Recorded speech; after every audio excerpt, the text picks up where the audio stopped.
for the Healing of Memories, for those who's been here for the first time. Most of the people are quite unknown to us. It's a small gathering, I suppose. So this afternoon, we are very, very pleased to welcome all of you, right? Our people that has been within our projects, that works with us, our staff, that we've joined on the steps at the cathedral and so on. Please feel welcome. But we're particularly pleased and we are gathered here because Bob Coen is in South Africa and he is on a board member of the Institute for the Healing of Memories in North America.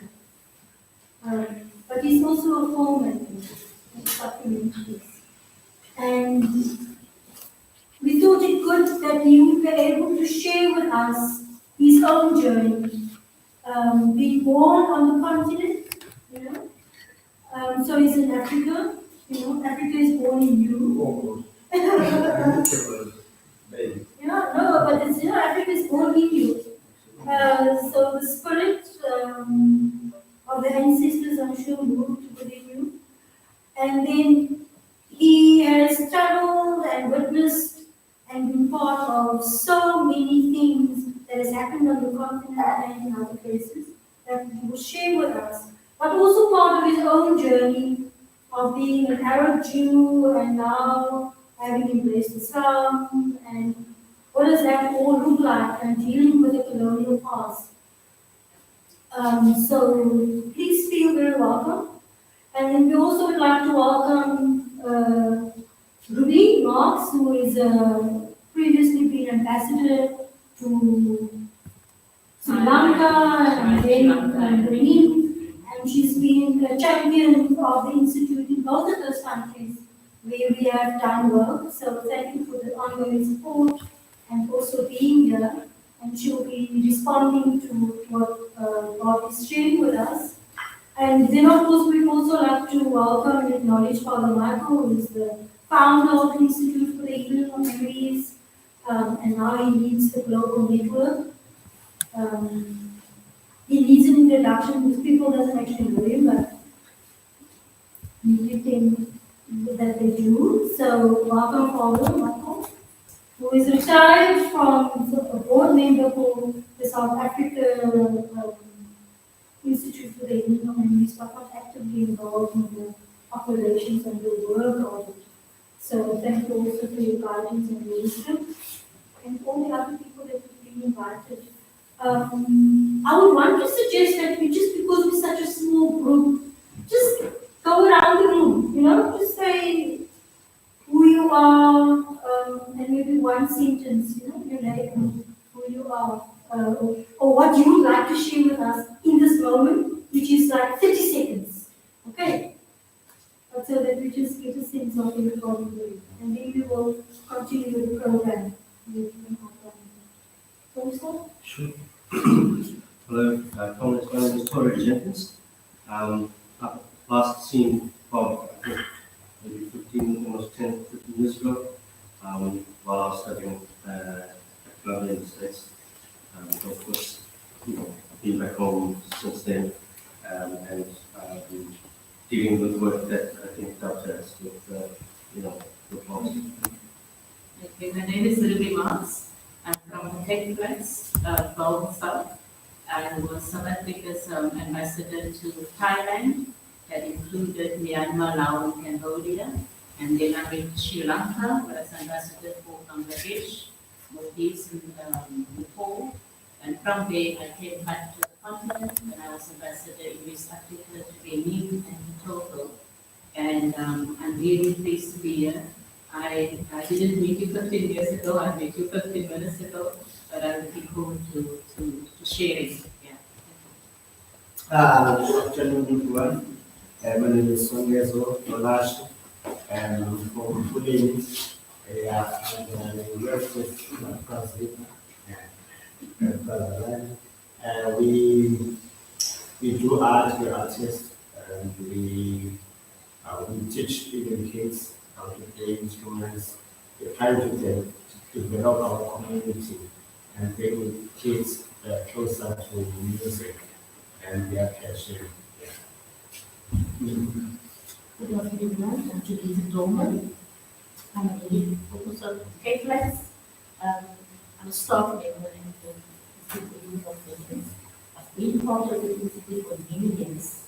It's a journey, and I think to not explain how important this organization is to me. I'm now part of the staff, which is a new, exciting experience. I'm loving it. Thank you everyone for the opportunity. I can now see what the other side of the institute is, besides the celebration. Hi everyone, my name is Pamela Leon, today in Kaicha. I was born in Islam.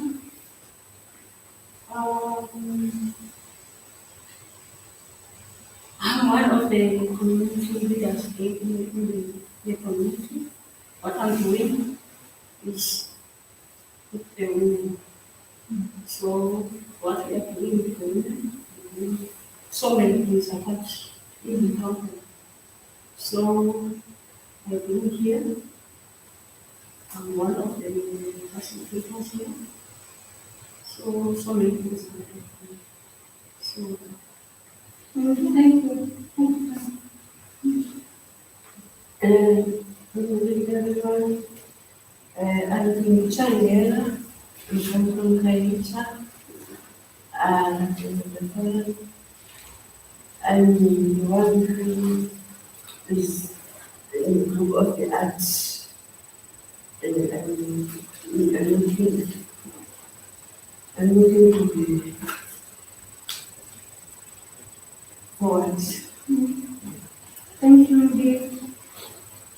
I'm Ruth Ranges, open of the institutes and old volunteers and Filmmaker, now in Fox and genocide in the justice. Good afternoon, everyone. I'm Shalida. I was born in Natal, moved to Chatsworth, then moved to Rhodesia, and now based in Woodstock. I'm an associate member of the Institute, and my passion has always been social justice and equity. Afternoon, everyone. My name is Bilal Kuzwai. I'm from Rhodesia. I'm a Rhodesia community activist, and I'm a facilitator with the institute. Good evening, I'm Kamalam Chopek. I'm a member of the staff member of the institute, and I head up the Southern African coordinator for human rights development in civil society. I was born in Kuwait, so I'm excited to read books for this day, and I'm moving back to books. So I'm excited to be back to my roots and seeing the journey from Kuwait to Lala back to Kuwait. So yeah, and I'm interested to find to hear about your journey that you've been through. I'm Michael Ramsey. I'm excited that Bob is here. We go back a very long way. In some ways, actually, to the night of my born in Harare. And we've had long interaction. That was family, son, and also we worked together in Finland, so he's in New York. So Bob said he was passing by on the way to Namibia. So I had a revelation that Bob should come and meet us. And Bob, like a good new Muslim, consulted Allah, and Allah agreed. And voila, here we are. Wonderful. Very delighted. Thank you. Good afternoon, everyone. I'm Roy Coleman. I have a unique connection with Bob because I grew up next door to him in colonial Harare. I've followed his journeys around the world, and I've always been interested. And when he said he was coming here, I had to come and see what he was up to. Thank you. Wonderful. Okay, thank you. Good afternoon. Is it afternoon? Eh? Good afternoon, yeah. My name is Zolani Fiso. Yeah, to introduce myself, who I am, I'm a creative visionary. Like, I do everything. Like, I'm a facilitator, I'm a farmer, I'm a musician. Yeah, there's a lot. You can say I'm a creative visionary. Like, that's why I'd say creative. Next. Good afternoon, everyone. I'm Alphonsine Kiezer. I'm an intern at the Institute and I'm part of Restoring Humanity. So one of the facilitators for the youth. Good afternoon, morning, everyone. My name is Alvaro. I'm originally from Johannesburg. Been living here for 20 years, but I started the activism, the trade unionism in Johannesburg. I'm glad to meet Shahida from Rhodesia because I've also used to live in Rhodesia. And then I came to Cape Town. I've been involved also with trade unionism and youth activism, community activism. And I've been introduced to the healing via my good colleague and comrade Max as we were facilitating the June 16 programs where I came in contact with healing. Thank you. Thank you. Good evening. I'm Eric Bowie from Rhodesia, former apartheid. Afternoon, everyone. My name is Lucy Mumbai. I'm originally from the DRC, and I volunteer at Africa Unite. So I just love like community service work. So I'm very excited to be here. Afternoon, my name is Max Daniela. I am from Belara, military village. And I'm also a co-facilitator in the institute. And currently I'm busy with the Heart of Liberation Struggle Voice, where we work with Robin Island, Nigeria, Isico.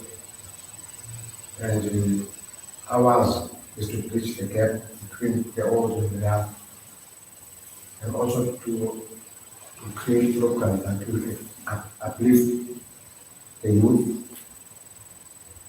perhaps on issues that are surrounding them on a daily basis, and also to get them involved to understand and create knowledge of the past through that bridging of the gap and understanding those where they are from. So we work with this institute, with these institutions like GCIS, ZICO, schools in particular. That's where we want to bridge this gap with the schools in the to see that there's a huge gap. And I remember in the last workshop of a school that we were having, instead of young people, they don't even know about it. Mm. It's strange thing. Yeah. I'm Lisa. That's my name. But it's a company. So my name and my name is not Jones. I try to beat out from that side. I'm aware. And one was in fact, he came there and we wanted to get trained by someone. I have a story to share, but it's not the right time, right space. And I'm being there, I'm a great member. Thank you. Okay. Good afternoon, everyone. My name is Lai Subaka from Community, community activist, and also military veteran and facilitating. Okay, my name is Antonio Capalangata. I'm from Angola. I've been working as an investigative journalist for 20 years, but I ended up as a refugee in South Africa. And I had that opportunity to start work for collective institutes. It was a great point to start the great journey. And you see, oh, we are all in struggle, but the struggle is sick, with healing. That is So welcome everyone. I am Fatima Swat. I don't think I've introduced myself. Born, bred and fed on the Democrats, and working for the Institute, but also within solidarity organizations, and particularly my first passion being the Friends of Cuba Society. I thought I should mention that. So we're going to hand it over now to you, Bob. So what we're going to do is we're going to give Bob an opportunity to share his story, what he would want to share with us. And then Ruby will give some response to that, and we will open it up for comments, contributions, discussion, and then we will close down and thank everybody and have some food, and hopefully we would have met somebody new, learned somebody new, felt something deep move within us, and feel connected to all, not just the pain in life, but the beauty and the joy that we need to dig deep for so that we can stay strong and be confident within the struggles that we are fighting. Over to you, Bob. I don't know if watching the videos is going to be people movie. And so I don't know if the seating should change. I'm not quite sure. I think we should make another one. Don't you think? Yeah. Otherwise, people might not be able to see properly. Thank you.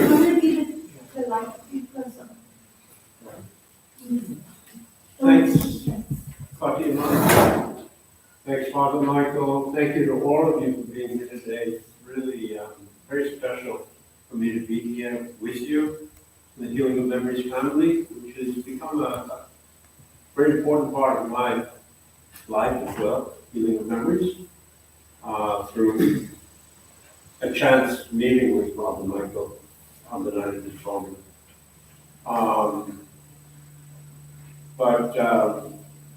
Yeah, I just stepped off a plane on a very long journey, so excuse me if I ramble. And Cape Town is special for me because I was here as a young student in 1977 at the University of Cape Town. I was running away from war in Zimbabwe, which was still the colonial Rhodesia. And I didn't want to fight. And one way of getting out was to come to university, and I was able to do that when younger. So I spent a couple of years here in Cape Town. It's always been a very special place for me. But it's really special to be here again today. I want to share with you a bit of my journey. And I've been very blessed to witness so many, so much in my life. And I want to share some of that with you all. And it's part of this continual journey, so the question is, we experience so much in our journeys, in all of our personal journeys. And they all hold lessons for us. And what are we supposed to do with all these experiences? And that's the question that I'm still grappling with today. But to go back, people ask me, where am I from? That's a really hard question for me, because where am I from? Right? I've been struggling with that my whole life. So I was born in Paris. My parents were Arab Jewish refugees. They were both born in Egypt. And before that, my great-grandfather was the rabbi of the ancient city of Aleppo in Syria. And so I come from a long line of Arab Jews. We were Jewish people, but we were Arabs. Both my parents grew up speaking Arabic at home. We ate Arabic food. They listened to Arabic music. And we were part of this heritage that went back hundreds, if not thousands of years. The Jewish community of Aleppo is one of the oldest, 3,000 plus years. Another strand of my family were in Al-Andalus in Spain and had to flee. But the reason my parents had to leave, they were expelled in 1956 as a result of Zionism, direct result of Zionism, and the creation of the State of Israel, which destroyed thousands of years of cooperation, kinship, and living together between Muslims, Jews, and Christians in the land of Arabia. I was born in Paris.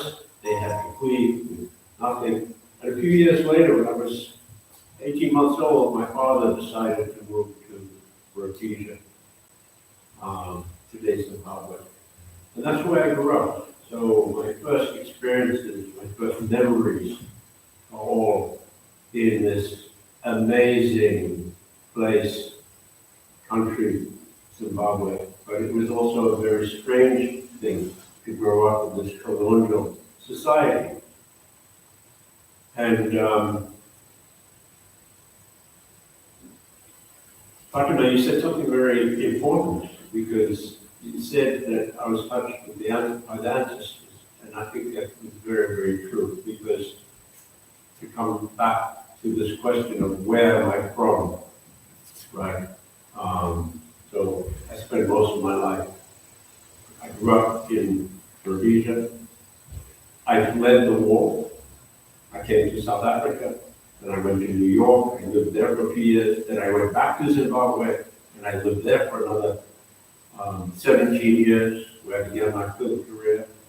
And then I went back to New York, and I now live in Finland. And so, where am I from? But where do I feel at home? Because they say that home is where the heart is. And I've always felt at home that way. And I've been thinking about that. Why? Why have I been so at home in Africa? And of course, I grew up in this colonial society. So we grew up in a segregated society in a very beautiful white suburb with a very beautiful, nice house, swimming pool, lived right next door to Roy. It was a paradise in many ways for a child. And we had black servants, right? We had the house boy and the garden boy. And these were the men and women who took care of us. Right? And we had this amazing big house. Back of the garden, behind a hedge, was the boys' kaya, right? And my mother told me, you don't go to the boys' kaya. There's no place you don't go. And of course, I was there every day. And I would listen to stories of life in the village. I would listen to stories of the myths. I would share the sons of Papa. And now I understand something, and it took me 60 years to understand this, that actually I experienced humanity there. That's what I experienced humanity. But without rambling too much, I came of age by the time I'm like 15, 16, and I'm going to a pretty hardcore British-style school. The war in Zimbabwe, the liberation war, was at its height. And as young white males, we were indoctrinated to fight. It was our duty to protect our country. It was our duty to protect civilization, Western civilization. It was our duty to protect Christianity. and fight the terrorists, the communists, and all of that. And when you're brought up with this kind of propaganda, it's really difficult to understand that something is really, really wrong there. I was very blessed that I ran away from that. I didn't serve in the war, but my best friend, who I grew up with, same age as me, I ran away to Cape Town, and he had his basic training and was put in charge of what they called protected villages. At that time, the wall had reached a point where it was so the Rhodesians were losing the war, that all African people were moved off their lands into these concentration camps, basically. And they had to sleep there. And then during the day, they were allowed out to go back to their villages. My friend, 17 years old, was put in charge of that, one of those. And one of his jobs was to shoot any people who were out at the curfew. And within a few weeks, he had killed many civilians. And he didn't get injured. He survived the war. So many others died, but he was completely damaged for the rest of his life. Anyway, I ran away from that, and I came to Cape Town. I arrived in Cape Town in 1977, at the height of apartheid. I think this was 1 year after the Soweto uprising. And this is where my political consciousness begins to awaken something. It's like, okay, something's not right there. What is this society that we're being brought up to?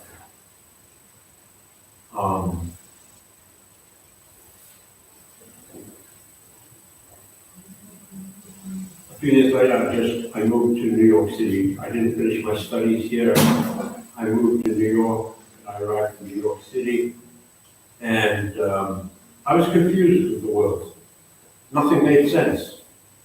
New York City seemed like a paradise after Rhodesia, this white supremacist place. But it was then that this was 1980, Ronald Reagan, if you guys remember President Ronald Reagan, one of the most right-wing presidents. And I, by accident, got into video journalism. And at that time, there were conflicts happening in Nicaragua. The Sandinistas were fighting for their independence. In El Salvador. And I got to see films about these struggles as a young man. And for the first time, I understood how our struggles were orchestrated. And I understood where I had grown up. And I said to myself, I want to go back and make films. And that began my journey of trying to make films to understand the world. How was I brought up to believe in this system? To believe in a system of death and oppression and think that is normal? How is that possible? And so I began making films as a way to understand the world. I was self-taught. I came back to Zimbabwe in 1985, and the first film I decided to make was about the war in Mozambique. At that point, Frelimo had gained independence, Mozambique had gained independence, but South Africa had launched a war against not only Mozambique, but all of the frontline states, which was part of the strategy to stave off liberation for South Africa. So my first film was a film called Mozambique, The Struggle for Survival. And I was very lucky because we were able to get it on American public television, even though I had no experience as a filmmaker. We were the only people who spent a year, me and my ex-wife, too young, we were in our 20s. We spent a year traveling all around Mozambique, getting the testimony of victims of the war, understanding how South Africa was supporting Renamo, and we made this film, and we got it on American television at the time when Ronald Reagan's government was trying to get Renamo, which was the rebel group supported by South Africa, recognized as freedom fighters. Right. Thank you. I'm going to show you a quick excerpt of that film.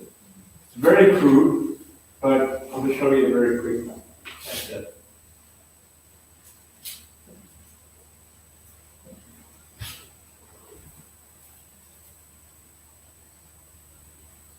Let's see if this works here. This is just a very, and you've got to excuse the, how do we connect the sound? Oh boy, hold on 1 second. This is preference.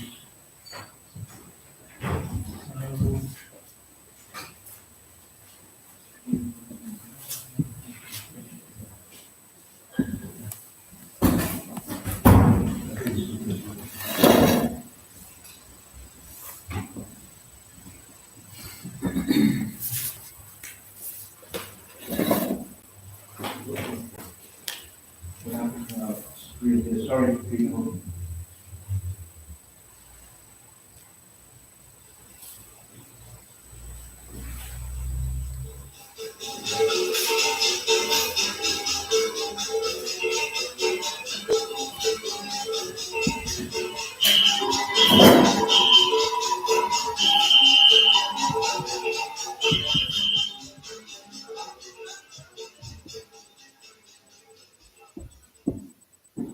Children in Mozambique have a smaller chance of surviving their first year of life than anywhere else in the world. Every 8 minutes, war, starvation, or disease claims the life of a Mozambican child. Little boys look like old men. In Mozambique, youth is fleeting. 25 years of armed conflict has severely wounded Africa's poorest nation. Mozambique's economy is wrecked. Over 1 million peasant farmers have fled their homes to refugee camps where they live on food handouts. Once fertile fields are scorched wastelands. Famine threatens a quarter of the population. Mozambique's people are struggling for survival. Africa's... All right. That was just a little excerpt to give you an idea of the film. That basically started my journey into filmmaking. And after this film on Mozambique, and we saw a picture of starving kids. That was the first time I saw starving children, malnourished children, because of the war. And after Mozambique, I spent a lot of time in Angola. I spent almost 10 years in and out of Angola covering that conflict, and I saw even more horrific things over there. And it's I saw a lot of this suffering, which began back then and later on in my life. But these images have come to haunt me now. I find these past 18 months with what's happening in Palestine, in Gaza, I've really been struggling with that. And as a father of, I have 2 young children in Finland where I live now.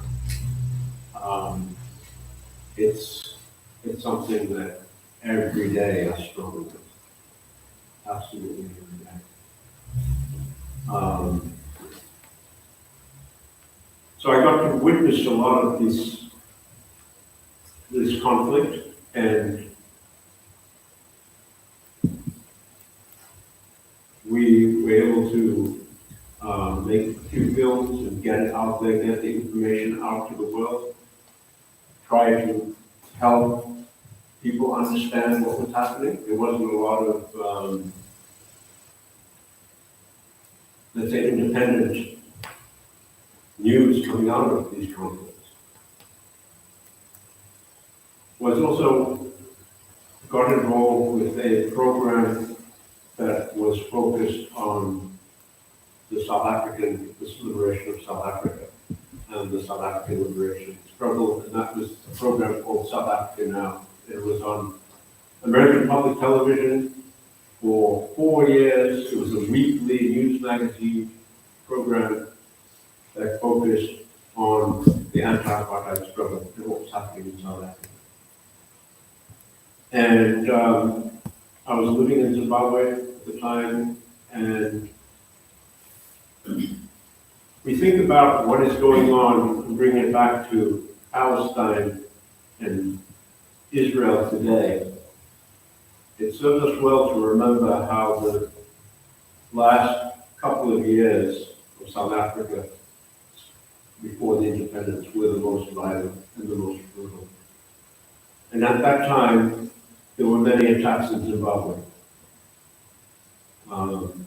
The South Africans had targeted a lot of the ANC leadership, and one night we heard an explosion not far from where we were, and it was the night that Father Michael was on.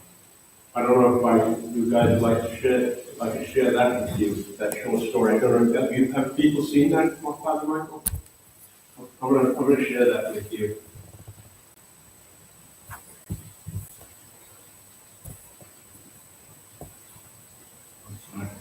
I'm sorry.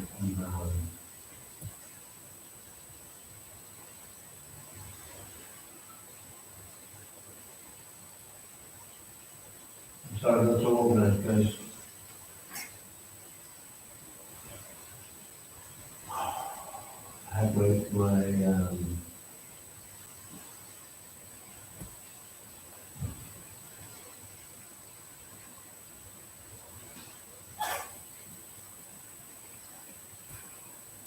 but in the meantime, Ruby, I don't know if there's anything you want to, while I look for this, if there's anything you want to respond while I'm looking. Okay. That, No, keep it going. Keep it going. Yeah. No, I think it's very interesting because I was thinking of my own personal journey that in a way almost resonated with you. Because when you were talking about Zimbabwe now, I recall that in 1987 I decided also to go into exile, and I was in a place, found myself in a place called Hatfield. But this was during the time, as you were saying now, when ANC people were being assassinated, and Comrade John Kabi was assassinated during that time. And so nothing was in place, and I returned back to South Africa. And I often wonder what would have happened, and what type of trauma I would have had to deal with if I had to go through that full experience, this fullness. But a lot of resonance with what you are saying. You are clearly a mixed masala, from New York to Rhodesia, etc. And so are we, because in Cape Town we grew up with a call to pray, from the mosque in the morning. We share with our Muslim neighbors, in their religious celebrations. So there's a lot of resonance, and obviously when it comes to our values, our principles, the importance of bearing witness, we share that with you. Yeah, thank you. So this is a story that we did for South Africa Now about Father Michael's. While the world media. Oops, sorry, a little loud. Sorry.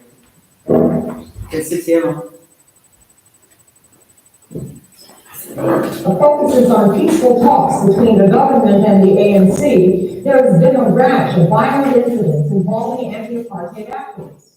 The most recent ones have involved mysterious auto accidents in which two Pan-Africanist Congress leaders were killed and another murdered in neighboring Botswana.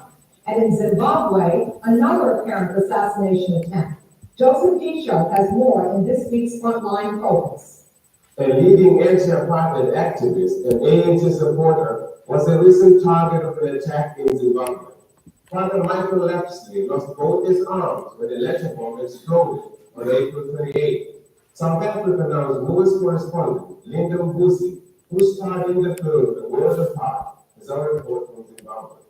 It was a quiet Sunday evening in Zimbabwe's capital, Harare, when Anglican priest Father Michael Lapsley returned home after attending a party in his honor. Father Michael is a member of the African National Congress and has long been a prominent anti-apartheid activist. The night of the 28th of April 1990 is one that Father Michael Lapsley will never forget. When he returned here to his home in the city center, he found a parcel from South Africa waiting for him. His whole life and evening calm was shattered when he opened it. This explosion, it was very loud. There was dust all over. And I could hear that he was groaning in pain, he was crying for help. But I was afraid because I thought there was another bomb. Who shared the house with Father Michael, was with him at the time of the blast, yet miraculously, he escaped the powerful bomb's devastating force unhurt. Father Michael was less fortunate. His fingers, they were torn apart. All they were torn apart and covered in blood. So the last time I saw him, they were torn apart in blood. I didn't know whether there was one or two fingers that was left, but his fingers, most of them had been damaged. And also his face was covered with blood. There was blood all over. After being rushed to Harare's main Paramedical Hospital's intensive care unit, Father Michael was transferred to a high-security military ward where only family and close friends were allowed in to see him for fear of a possible further attack. Dr. Glenn Ford was one of the surgeons who attended to him. He was very badly injured. His opening his palm, it was in his hands, and so both hands were completely damaged and destroyed. He ended up with maybe a bit of function on his right hand, but very little. His left eye was fortunately not damaged too much, but his right eye was almost completely blown away. He had numerous lacerations and injuries around his face. He had both eardrums burst from the blast. So he was a very severely injured person. I think there must be a founding to the his attack.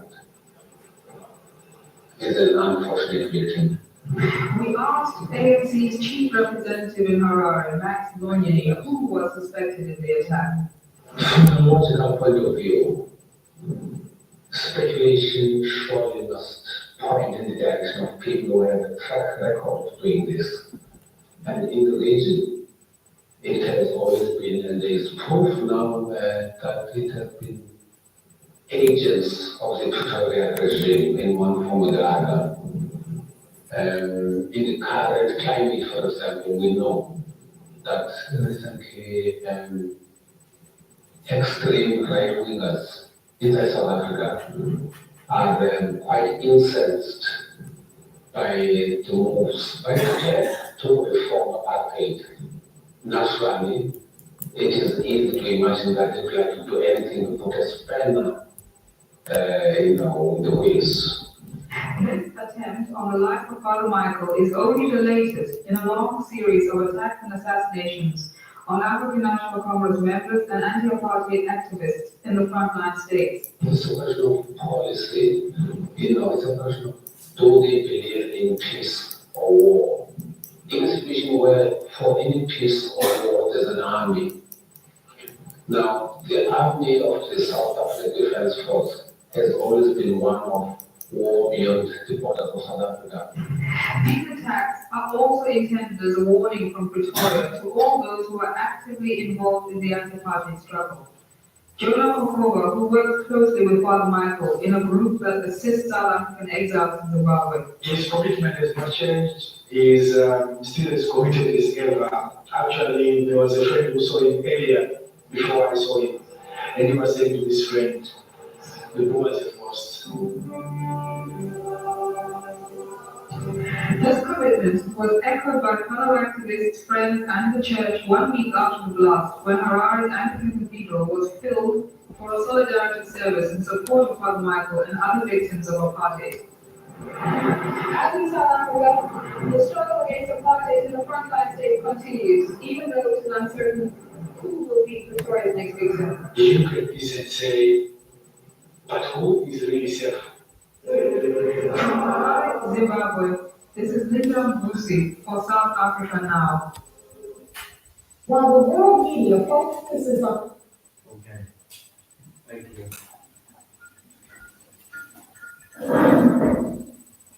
Yeah, so,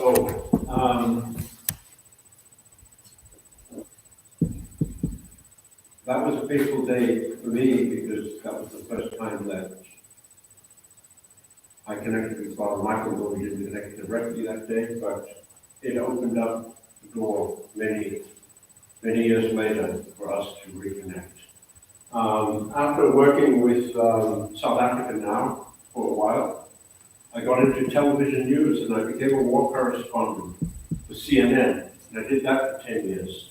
Now I'm moving out of Southern Africa, focusing mostly on West Africa and some of the conflicts over there. And again, I was driven by this, I don't know, it was some irrational desire to understand the world and the violence of the world. And I'm going to share with you a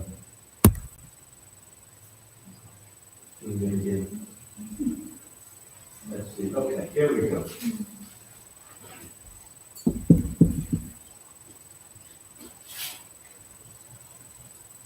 So I did spend 10 years doing war reporting, and this is an excerpt of probably one of the most difficult experiences I had.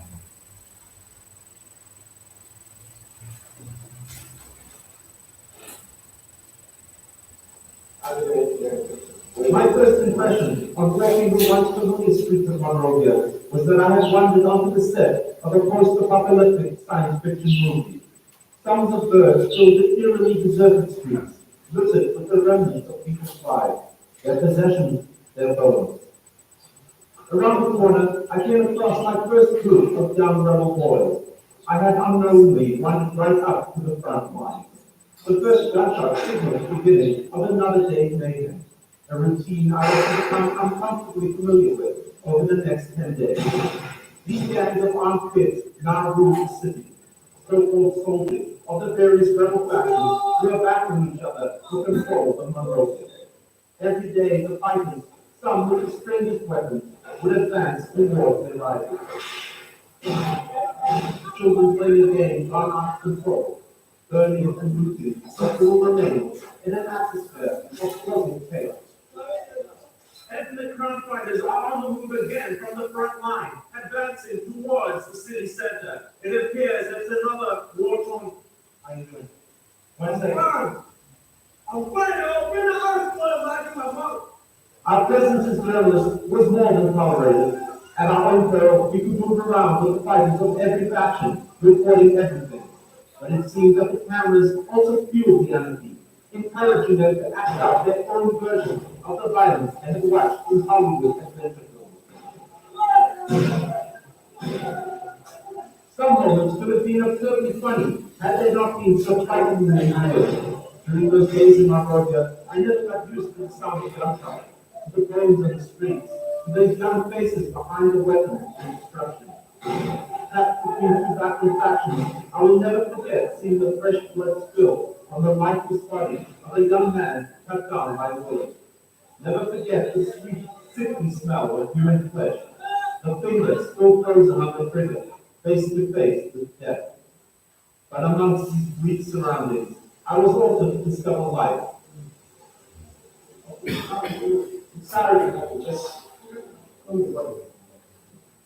This is what it is. This experience of war allowed me a glimpse into the lives of ordinary people, people whose world had been shattered by a violence they could not understand. People like Winston Rurik, an art teacher living crammed in one room with his wife and 8 kids. Tens of thousands of civilians like him, unable to flee the city, sheltered in abandoned buildings. It was only safe for them to venture onto the streets in the early morning before the shooting started, in search of food and water to survive another day. These people had lost everything, but not their pride. Sometimes somebody just comes in there and so down, nothing to eat, or somebody just comes to say, here's something. Not that that person is rich, but he knows the condition before friends, and he sees the condition, and he just considers, if I got $50, and he just gives him 25 or 10. That's how people are. And it's terrible, we don't used to this country to be almost like beggars. Scared and ashamed by the events around them, they showed me incredible strength and dignity. For no matter how frightened I became or sick of having to humor another rebel thug with a gun, I always knew that I would be leaving. Almost every Liberian wished they could too, but for them, it wasn't possible. I left Monrovia the day after the ceasefire was enforced by West African peacekeeping troops who finally deployed into the city center. It was amazing to see how fast the semblance of normality can be restored after weeks of disorder. Diplomatic efforts to resolve the Liberian crisis continue, and the faction leaders say they are committed to restoring Liberia's active peace process. But Liberians have heard this all too many times before.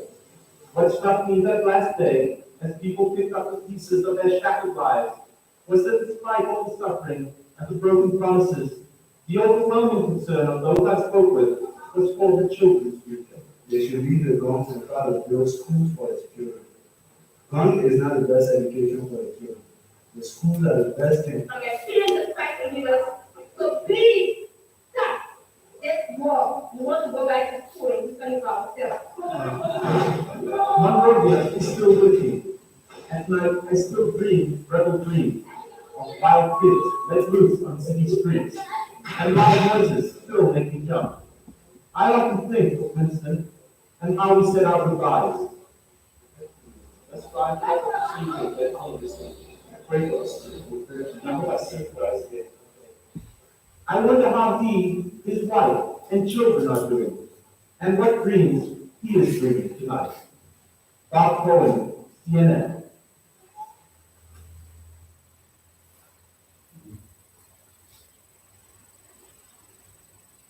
Yeah,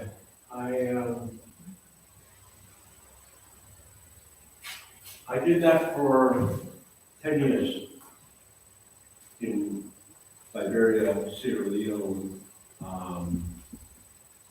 Congo, Rwanda. And again, what was I was witnessing the reports were going out on international television, CNN, but what was it contributing to anything? And in many ways, it taught me something about mainstream media, that we have these conflicts that are going on, but are we really addressing what are the real issues behind the conflicts? And what is the purpose of news? Is it just another thing to be consumed? And of course, you can think about that today even more in the days of social media. Is it just another product? But I got out of television news to go back to making documentary films. I left Zimbabwe in 2001 and moved back to New York City so that my son could be born in America so that he could have American citizenship. So my eldest son, his mother was Chinese, I met her in Zimbabwe. We moved back to New York, and I decided to focus now on documentaries that dug a bit deeper and try to understand geopolitics. What are some of the forces that are behind all of these events? And I arrived in New York just after 9/11. And some of you might recall that at the same time of the 9/11 attacks on the Twin Towers, there were anthrax letter attacks, where this anthrax, which was a biological weapon, was sent to media offices, to some members of the American Congress. Congressmen received this, and senators, and it became part of this huge panic. And I remembered something about Zimbabwe and Rhodesia. And some of the people that I grew up with, the young men that I grew up with, ended up going into special forces. And I knew some of them. And they had boasted about using chemical and biological weapons. And in Mozambique, there was also use of biological and chemical weapons. And so when that happened, I said, well, it'd be really interesting to do a documentary film that examines the anthrax attacks in America and this world of biological weapons. And I spent 6 years making a film called Anthrax War, where I really looked at this biological weapons development around the world. And it's a very dark, secret world. And of course, one of the big things we know that the Rhodesians had used it during the Rhodesian War against the Zimbabwe liberation fighters. And Zimbabwe's independence, that program got moved to South Africa. And South Africa had a huge program. And one of the things I decided to do with this film was, we all heard about Dr. Bob Coen, Dr. Death. And I said to myself, I'm going to interview Dr. Bob Coen. And everybody said, you're crazy. He'll never talk to you. And I kept persisting, and I called him. And I got an interview with Dr. Bob Coen. I had 3 hours with him. And there was a... Sorry, Paul, what year was that? That was 2008, I believe. And I'm going to show you an excerpt of that interview. And in this clip, we refer to Dr. David Kelly. Some of you might remember who that was. And he was a British arms control expert and the lead expert on biological weapons in the British government, who died mysteriously right after the beginning of the Iraq war, the latest, when the US invaded against Saddam Hussein, saying that there were biological weapons. And he died under very mysterious circumstances, and very likely was taken out. But that was one of the things we looked at in the film. But I'll share this with you.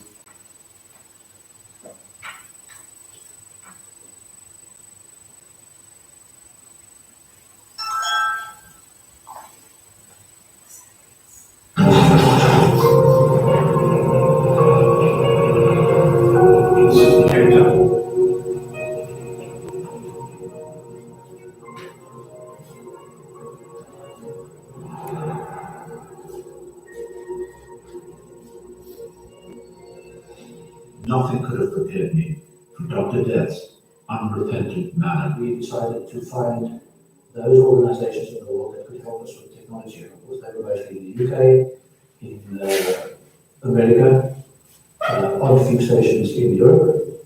And we then visited these places, explained to them what was our problem, what our problem was, and then of course we told them the information that they needed, and we then eventually got some of the information from them. The rest we bought, borrowed, and stolen. Strangely enough, in America and in the UK, the help that came from there was ideological.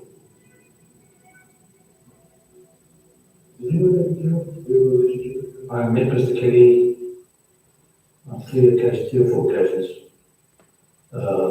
from a pure information exchange point of view. The little contact I had with him, I found him to be an honest and an intelligent, honest, keen fellow who really cared about his work. That I can't answer, but we did meet him on a few occasions. What was the extent of Bassan's relationship with Kelly and the West's secret military labs? You were able to visit Rhodesia for deeper? Yes, we did. No, I wouldn't like to. I mean, the next question I asked is who were rented and why and what and where. I really have lessons with the UK and American governments. I don't need any more, thank you. That's enough for me. But suffice to say, we went there with no objective of ever doing any damage to either the UK or the USA.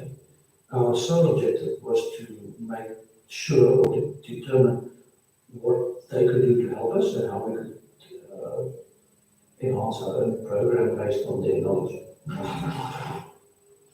The people who knew Larry Ford, his neighborhood, they had no idea what he was up to. He was working with the South African German warfare program. Larry Ford was messing around with chemical biological warfare. He was a wonderful fellow. Mad as that.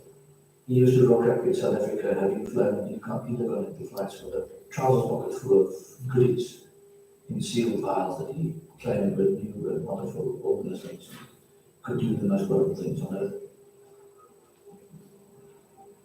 Larry Ford had mutated cholera, typhoid, anthrax, botulism, bubonic plague, and had also come up with germs that he called caffeine germs. Kaffir, as you may know, in Afrikaans, is the equivalent of the N-word. So these are germs that were specifically engineered to kill only black people. In other words, an ethnic biological weapon. Had Project Coast really gone this far? From the beginning, this idea of can we find a way to control the size of the black population was considered one of the most important areas of research. It got even more important over time as the size of the black population and the seriousness of the uprisings increased. So that's one reason why they got into genetic modification research, into is there a way to have contraceptives that could somehow basically sterilize blacks without them knowing it, and kind of all kinds of, at the time, or in hindsight, seemed like pretty far out research. There was some talk about an ethnic project I was working on. It was called Black Bomb. That was great. That was the most fun I've had in my life.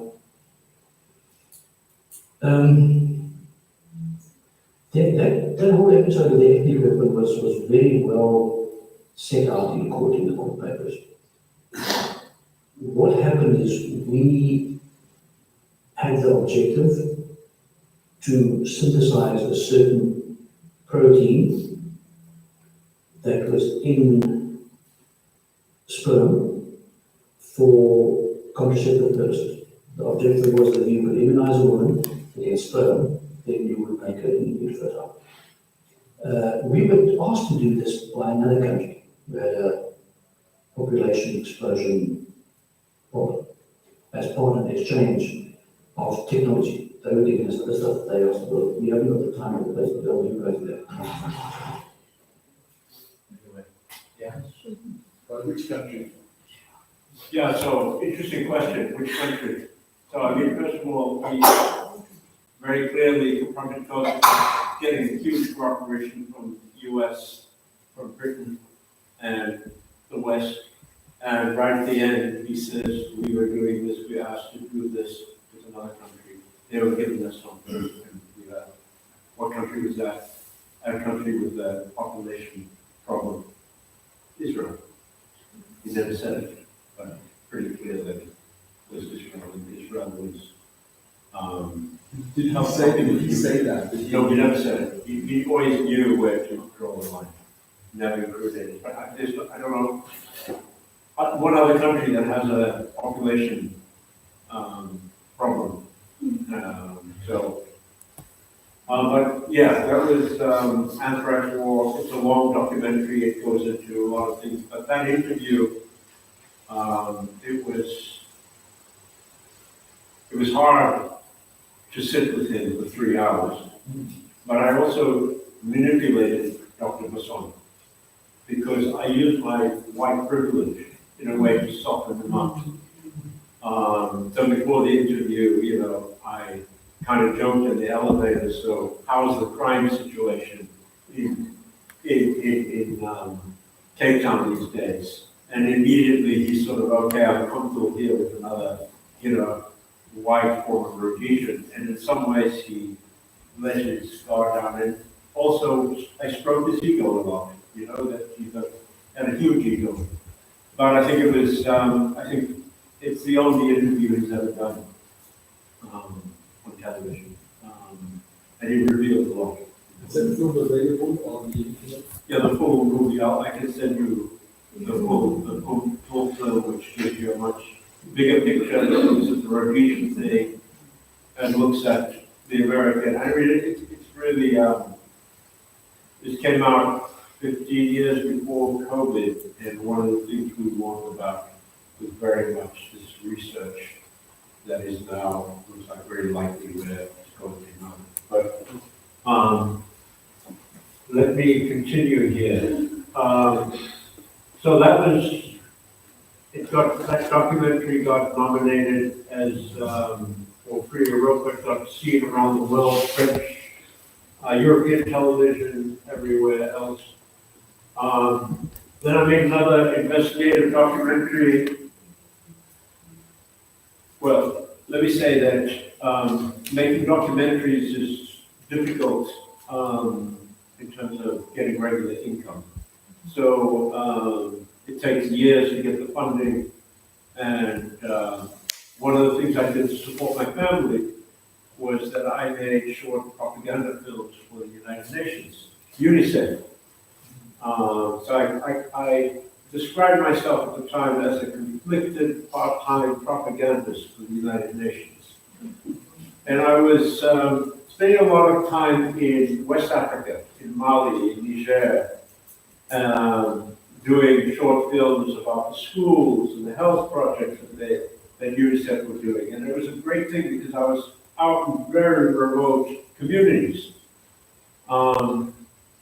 And I became very aware of a huge US military presence in West Africa.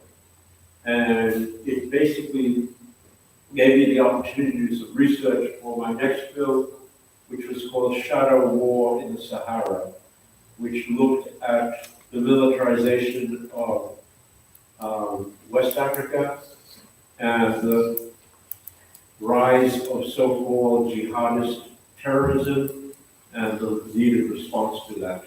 And I'm going to show you a very short excerpt of that.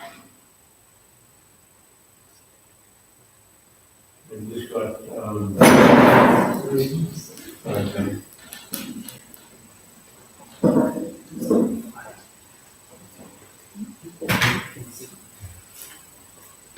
In recent years, the Sahel of North Africa has witnessed the so-called war on terror.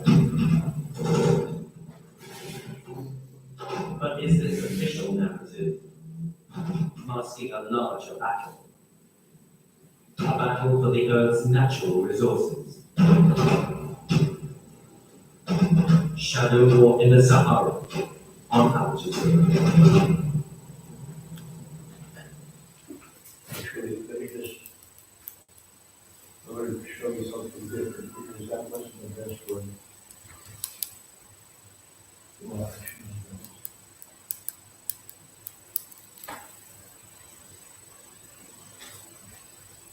anyway, yeah, I'm not going to show you any more of that, but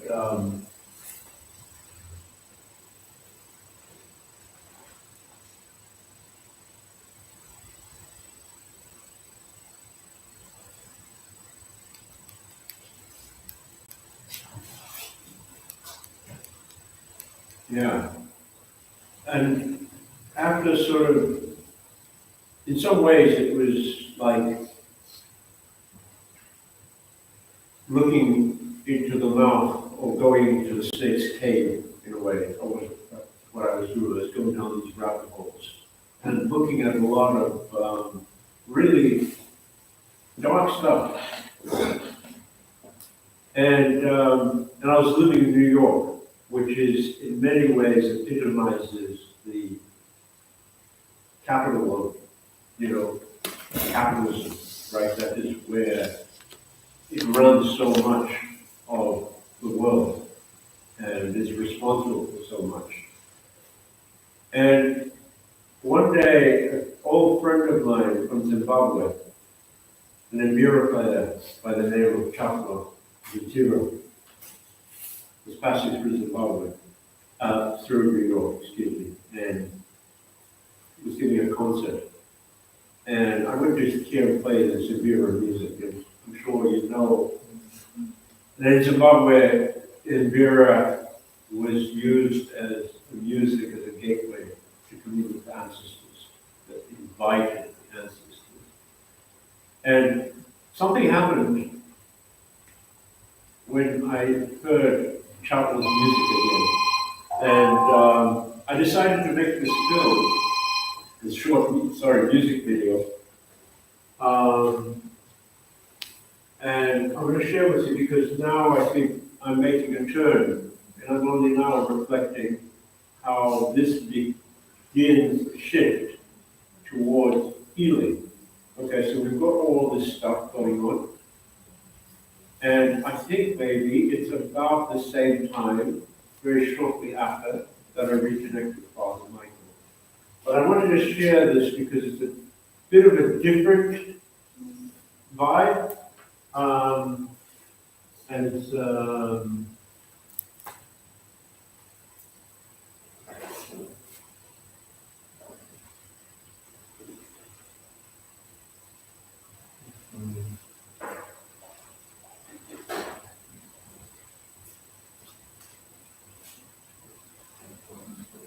and when I heard Chapel's music, this music of Zimbabwe in New York City, I had this sort of a vision of sorts. And in Zimbabwe, we have a very famous spirit medium called Ambuya Nahanda. And Ambuya Nahanda, in the 1890s, was the first spirit medium to say that Zimbabweans had to resist colonization. At first they welcomed the first colonists, and then as they saw them taking land, she led the first Chimaranga, the first uprising, which was brutally crushed, I think 5 years later. And Ambuya Nahanda's head is still in the British Museum to this day. And I had this vision, well, what if Ambuya Nahanda came back to New York City? And we forget also that one little bit of real estate in downtown Manhattan, the financial district, controls so much of the world economy. And what was Wall Street? And what was Wall Street founded as? In the 1600s or 1700s, it was a slave market to begin with. And there's a plaque to this day. And that began this sort of the idea behind this music video. So,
And a couple of quick comments here.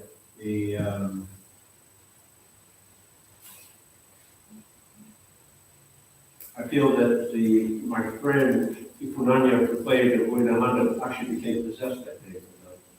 And there's a monument where we see where it's in New York City.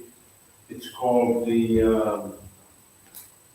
So basically, what happened in the 1990s, they were putting up a new skyscraper in New York, and they were excavating, put the foundations in, and they discovered bones. They called police, and then they saw that there was a huge amount of bones, and it basically was an African burial ground for slaves in New York City that had been completely sort of wiped out of history. How do you think it was 10 to 15,000 bodies had been buried there? How does that get forgotten? You know? And so it's African burial ground was where they did that. But I think it's beginning for me to touch something bigger here. That these wounds are everywhere. You know, they transcend continents, time, space. And it's a blessing, like I said, soon after that, I think we reconnected, I got connected with beautiful memories, which has really become some of the most meaningful work that I've been involved in. And then something else happened of significance, is that I got to, some of you might remember that in 2016, the First Nations across America all came together to fight a pipeline, and it was called the Standing Rock Protest. And I was really blessed to spend a lot of time there, and it gave me a completely new understanding of colonialism. Because all of a sudden, I was very familiar with colonialism here in Southern Africa, but in America, it was always abstract. You could never touch it. It was always something that was in a history book, and then all of a sudden, to be surrounded by First Nations from all across America who came here, I really understood it as exactly the same thing. And so that was a huge moment of understanding for me and opening up new ways of trying to understand. Through that, 2 other films that I'm involved in, I'll just quickly, I know we've got to probably wrap this up. How are we on time? 50 minutes. Yes, 50 minutes left, so if you could wrap it up in the next Okay, I'm going to show you two 5 minutes. I've got 2 more videos for you to watch. I know the last one is cool when they are done.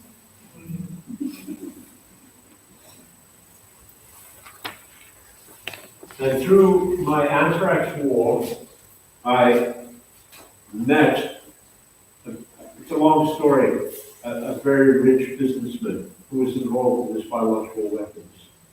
And who, 2 years ago, I saw he was online, and I sent him a message, "Did you ever see the movie?" And he said, "No, Bob, but you know what? I've got another movie for you. And why don't you come to my house in France? I'll tell you all about it." Anyway, Casey, I went to see him, and Casey's an amazing guy. And this is another layer of what we're talking about. This takes place in Vancouver Island, and it deals with, the pains of colonialism that are still right there. So,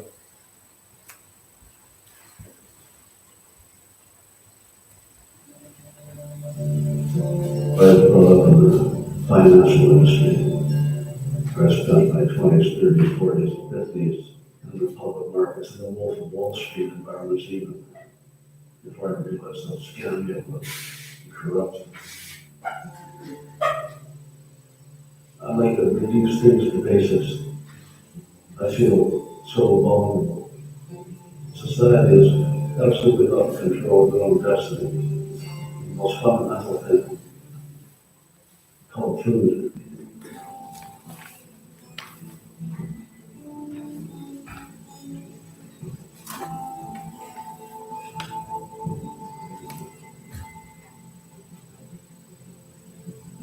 Having abundance of fish available, and the ability to grow whatever crops are suitable for the climate, big beaches, creeks, mountains, and no people led me to discover new foods.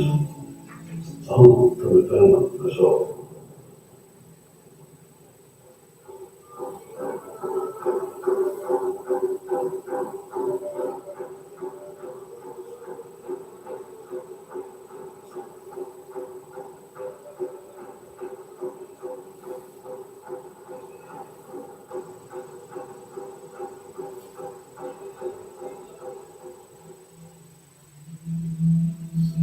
never been my family. There was a lot of drinking that time, so it was pretty brutal. The best thing I remember is going in, getting our food, collecting seafood, and shooting ducks. My mom used to shoot ducks so we could eat.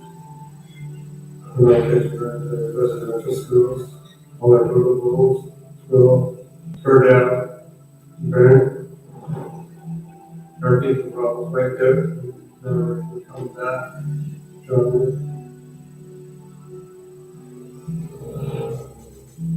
They want their land back, just like an 8,000-year-old village turned on our property. It's just people doing what people do, looking out for their own interests first. People come, people go. I can think of prayers anywhere in the world, and God didn't give us you anybody gave us to you, so fuck right up and fight for it.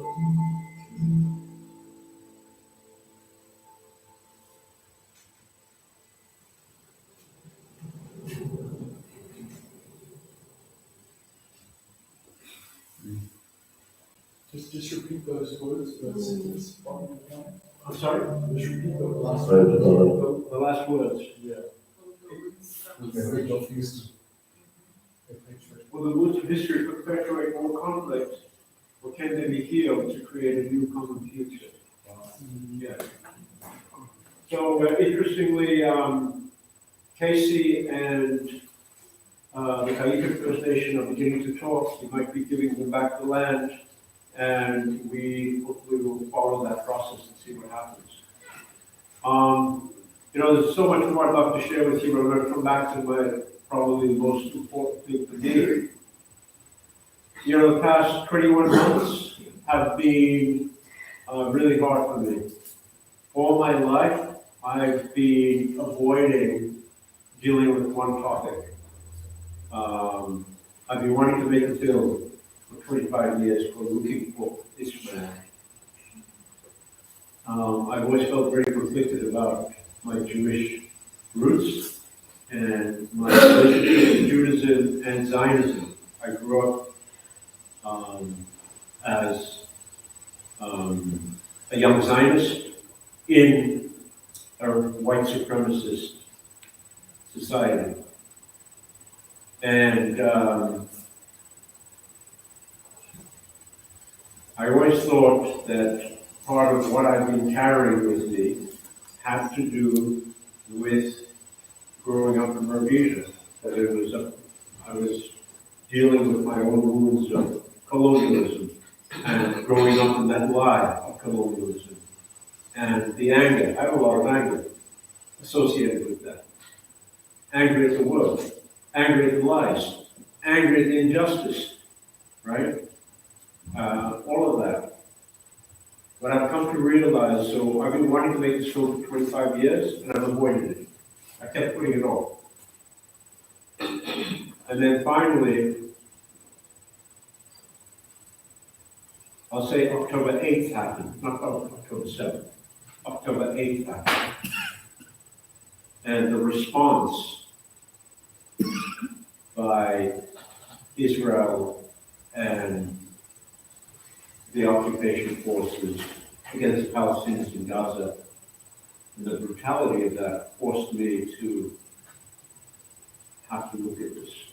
I have a huge family in Israel. A lot of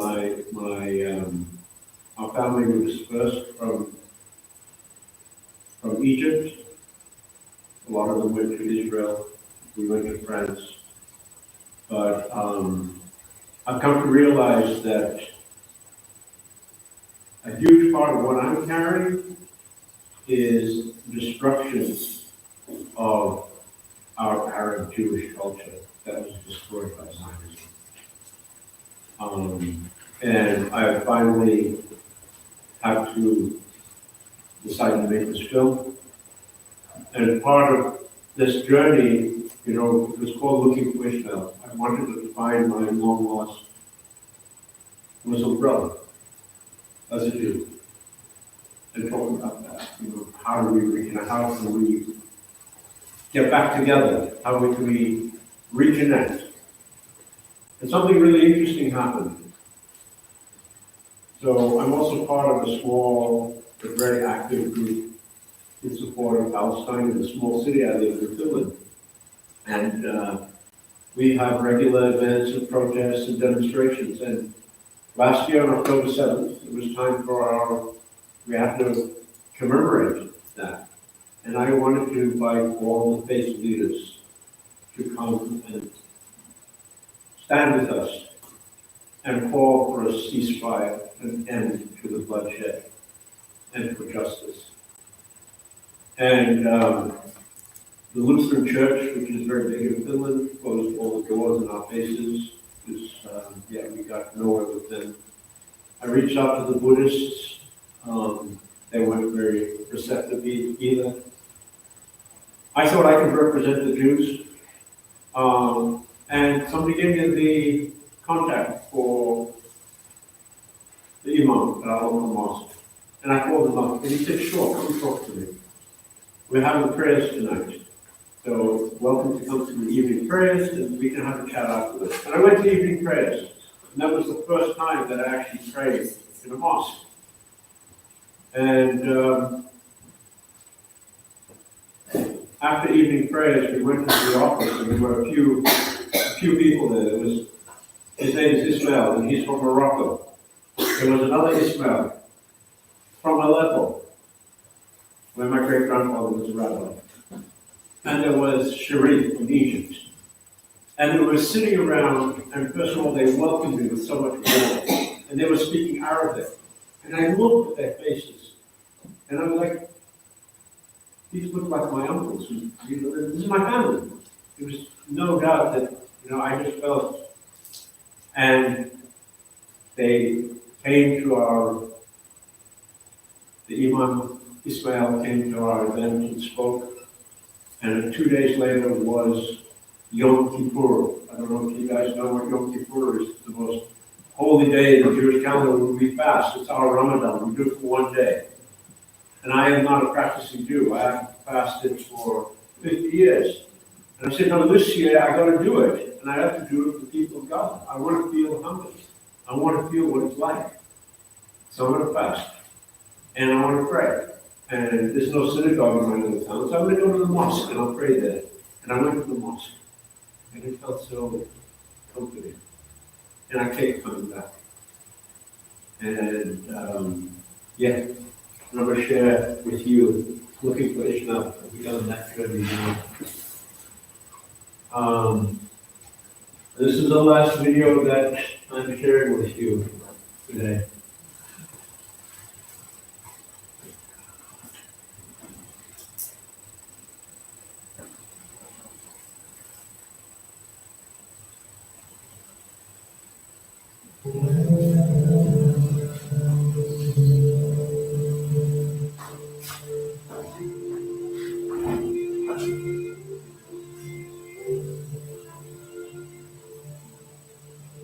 Rabbi Moses Musa, great-grandfather, end of life. New York is a long way from the great synagogue of Aleppo. However, maybe you will help me find what we lost.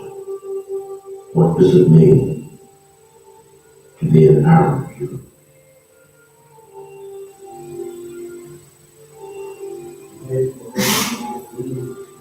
No, granddaughter. No, grandmother. I don't have words to speak to you. I've lost our Arabic language. What happened to our shared word? The Ummah we once belonged to. Allahu Akbar, Allahu Akbar. Allahu Akbar,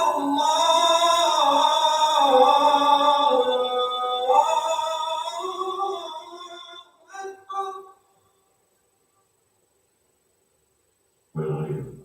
Ashhadu an la ilaha illallah.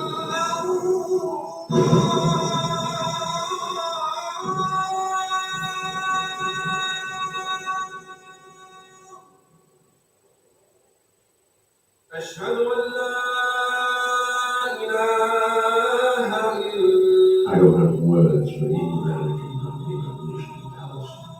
The barbarity being perpetrated in my name, in our presence, in our shared land, in our nation.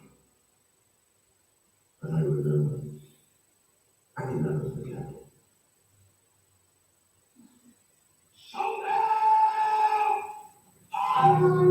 Christian soldiers marching as to war. With the cross of Jesus covering every void. Christ the royal master leads against the front. Forward into And anyway, work with us, like could eventually give up to our standard. Imagine that it's going to be a war. Very little to do. Stay and fight. Growing up in a life of racism in Rhodesia, its brutality, its globalization. I was molded as a European settler and indoctrinated as a young Zionist.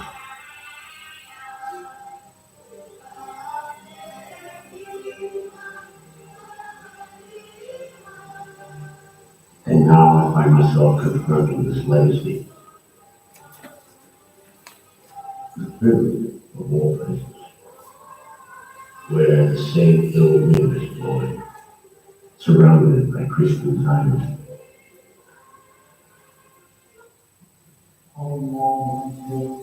But here I've also found comfort, reclaiming my humanity, and finding my long lost brother, Ismael.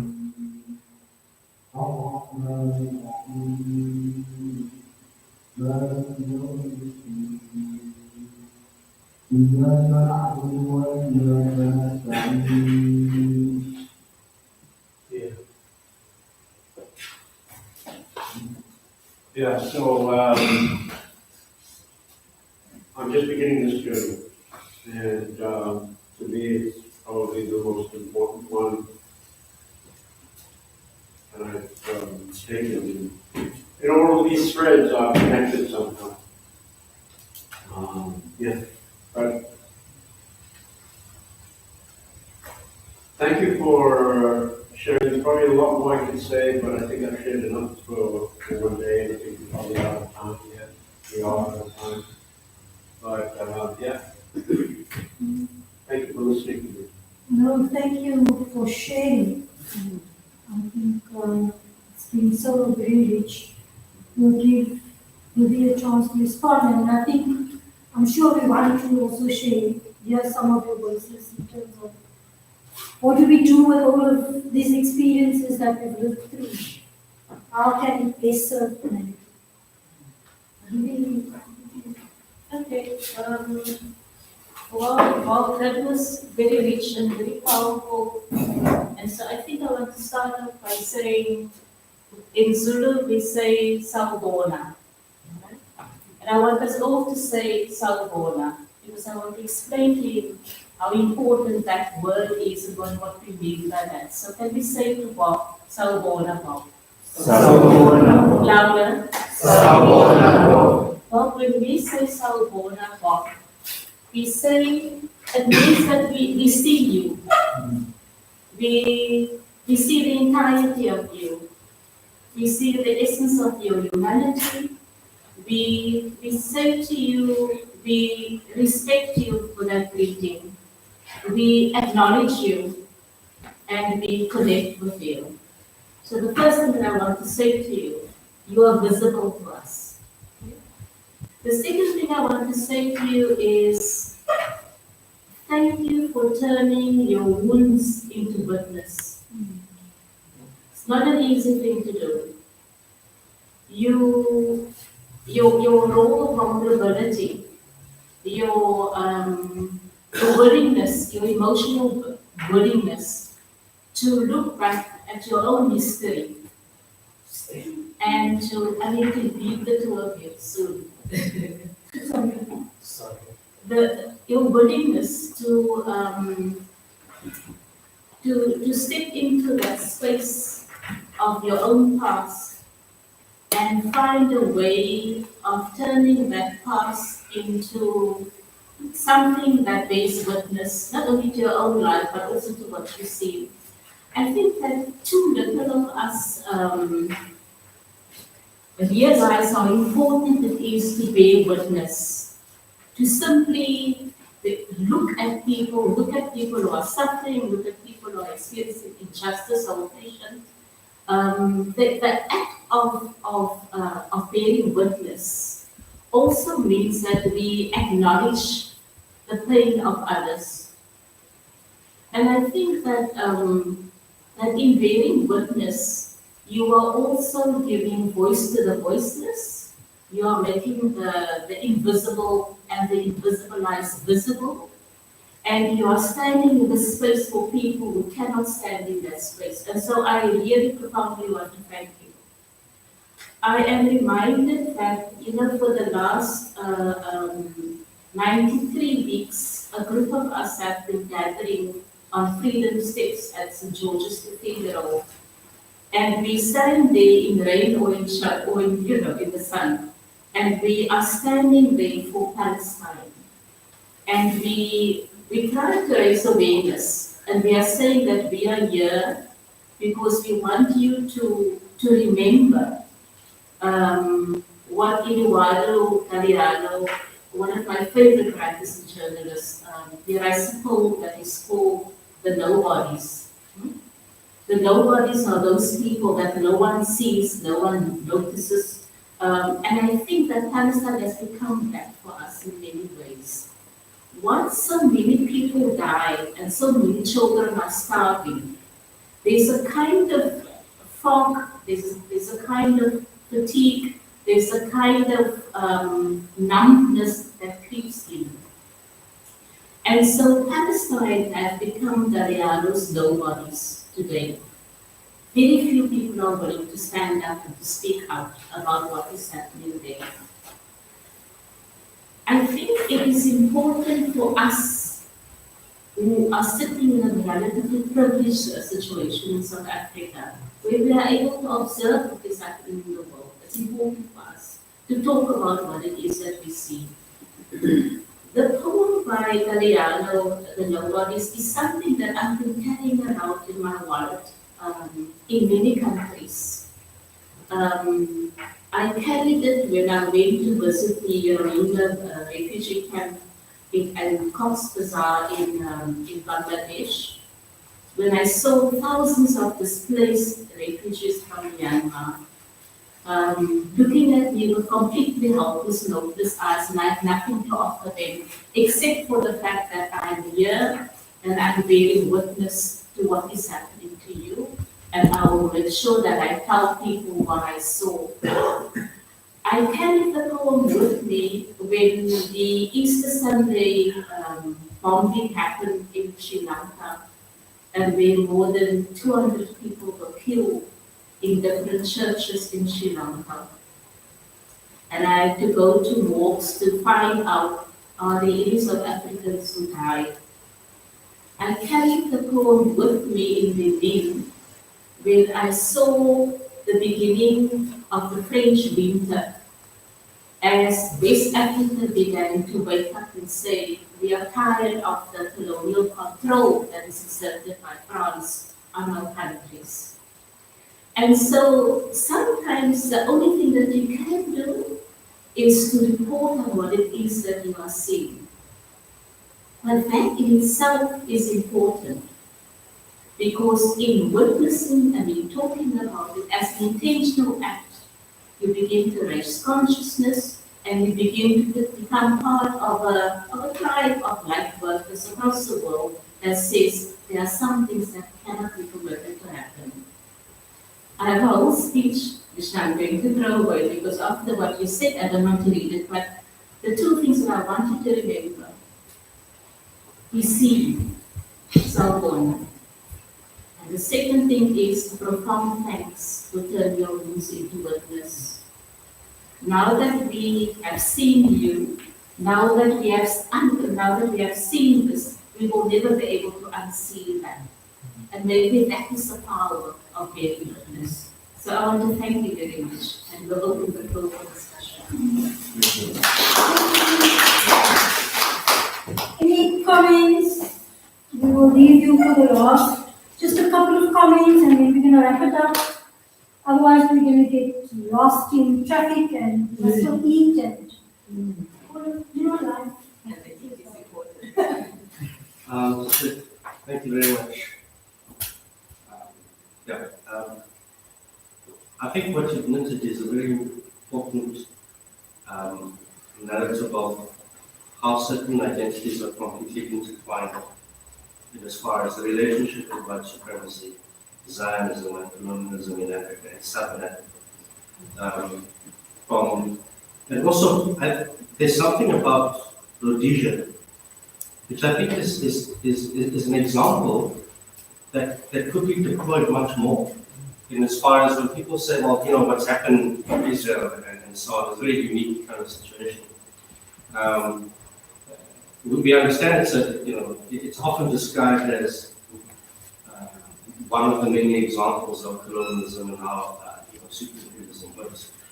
But you have a situation where you have an indigenous community spurred on, as I said, as Chibuan in the 1990s, becomes a pariah in violation of international law. In 1965, UDI is cleared. And who would have known that this country that was kicked out of the Commonwealth, kicked out of the UN, but is completely being supported by the United States government, completely still being supported by the UK. And the whole notion of a two-state solution, becomes quite distant when one analyzes the Rhodesian situation and how the natural, after a war liberation coming into 1980, got Zimbabwe. I think your life in particular, and how things have are so intertwined with the heritage of African and this dichotomy of an Arabic Jew whose initial ancestral language may have been Arabic, and having to kind of reclaim that because of this artificially created notion of Zionism that has really gone on to distort and not just distort the beauty of faiths, but it has gone on to distort academia, it's gone on to distort professions, where the best of professions across the board have to subject themselves to all weird kinds of self-demeaning and professional humiliation in order to support this thing. And everything from the meeting with Hassan and that relationship that we as South Africans have with the desire to get around and so on and so forth. I think one of the key things that the questions that I'm grappling with is how as South Africans we also need to demystify our claimed morality on the Palestinian question. We're still providing hope, we are still providing balance, and the degree to which we are influenced with major tech companies, for example, is massive. And I think this is really powerful in that sense, but ultimately the healing component within the community as well. Thank you for that. Can we just maybe just keep it a bit, so that we can have more voices? Yeah. One thing that, apologies for being late, people here now always early. Something that stood out for me was your journey and your experiences and what you've seen, what you've witnessed, but how it helped you, how throughout that process, even up to today, you've been able to reflect on your own life and your own identity, and how you've been comfortable, but maybe there's been some discomfort about being vulnerable and being authentic. So that came out very strongly for me. That how you've reflected not only your head but also your heart, what you felt. Thank you. Professor Rani? 2 seconds. 2 seconds. 2 seconds. For me, I thank you so much for the opportunity. As I do workshops, create workshops, it gave me a lot of ideas of how I can heal the wounds of apartheid using my craft, music, sound. Yeah, that's it. That's what I want to say. Thank you. Okay, 1, 2, is there?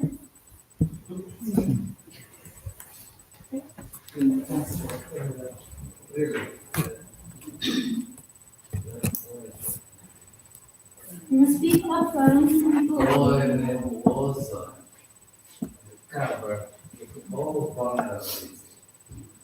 And look, the system, international system doesn't protect. If people tell you that journalists is good, but when you are down, one time you people everybody can laugh about you, some bad can call you, or diabetic, something like that. And we saw it. Tell the story. But my question now, it is you have some kind of access to the process of building different narratives of work. Can talk about possibility to build peace as a journalist. And I think we have to think about, especially in this time of social media, and how we can create content for change. How we can create content for peace. A lot of violence in South Africa. In all of us. That's it. Okay, is there any other I see from Marco Pen, do you want to say something? Yeah, I just want to, because time is on our side, I'm going to give Pen, and I'm going to follow Marco, and I'm going to give you yours. Yeah, and then we close it down. Is it okay? Is there anyone else that still wants to say something? I don't want to silence anybody, but maybe you could also interact while we're having some snacks. So, yeah. All right. Pen. No, I just want to say thank you to this opportunity. I can see that the research is not easy.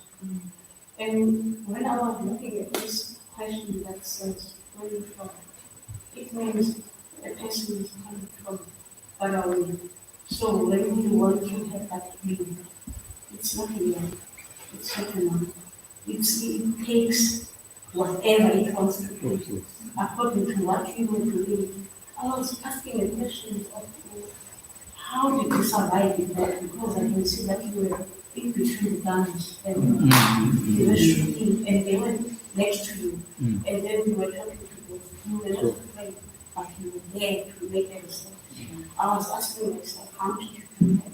And then in the case of seeing that all the countries are having the same thing that we have here in South Africa, you can see that the spirits are not there. So the pain that anyone that is having the other one in another country is having the same thing. So this is what I took from there. So it makes me to see that when I see you, I must not look at you just outside. I must have something that is going to attach me and you, because we are all the same. This is what I noticed. Yes. Thank you for the document. Just a couple of comments. I think Bob and this is really a kind of twins. Living their journeys, but always trying to make sense of. So I saw that in Ruby's responses, that she was, because we were, everything you said was a mirror to us of our own lives. And also, I thought, let's stop that damn West African stuff, just because it was totally horrendous. And I saw you turning away, my sister, in the horror of what you were watching. And thank God there was a point at which I've got to heal myself. I can't go on being a voyeur of human beings behaving in the most monstrous way.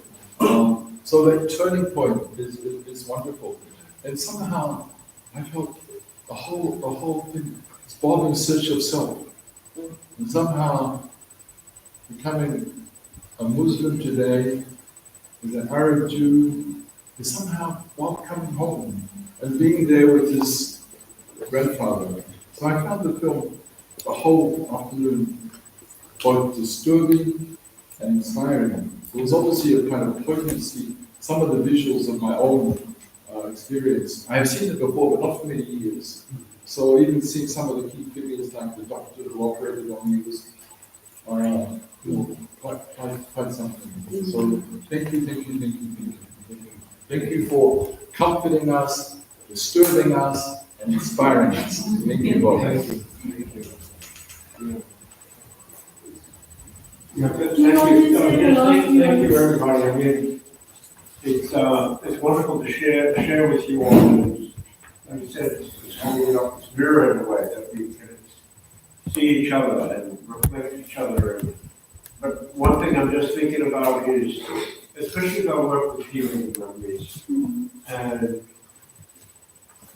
what do we need to do? And I think that this moment that we're in, especially in Palestine, I think it's so important. And I think we have something huge to contribute, healing memories, to that. And one thing that's popping into my mind that it's something I got from Father Michael, is that we need to heal, and to heal we need to acknowledge, but to acknowledge we need to have knowledge. And that to me, that having the knowledge, and having the knowledge is really looking at the stuff that's uncomfortable, and having to look at it, and confront it, and then move on. Because I truly believe that the key is that until we can heal the oppressors as well, this is going to continue. And that's part of the thing. But thanks so much for sharing today. Great welcome from me in Cape Town. I just 1 hour after arriving, so I feel like to have a whole new family here. So thank you. Thank you so much.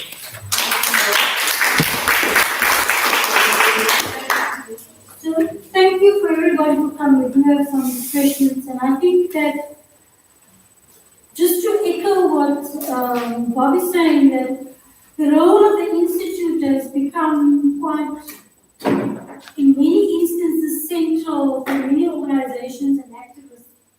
When we begin to,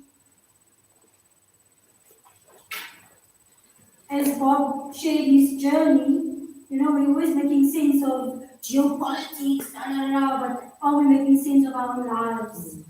And this making sense of your own life, is something that we need to do in terms of confronting how we also become complicit in the structural violence, in perpetuating the cultures of impunity, of accepting the culture of, hierarchy and all of those kinds of stuff.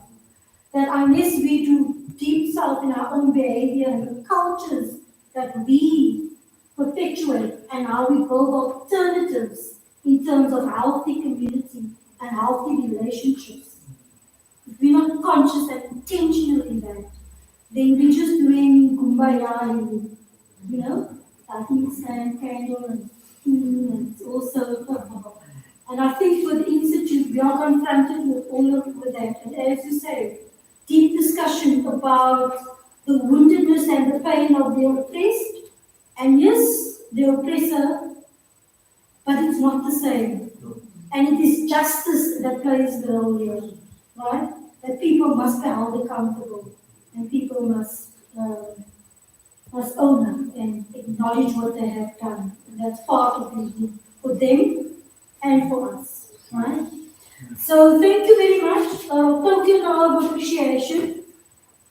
We are giving a token of appreciation for two people, but we really appreciate it. Yeah. I don't like that face, you know. These are the people say, oh, I appreciate you, and I just want to say, oh, please. It's not language that I really like into, but we really do. And thank you for the work. And it's really been, what are we going to do? From the beginning, what are we going to do with this experience, right? That we've just worked through this couple of hours. So, thank you, Bob.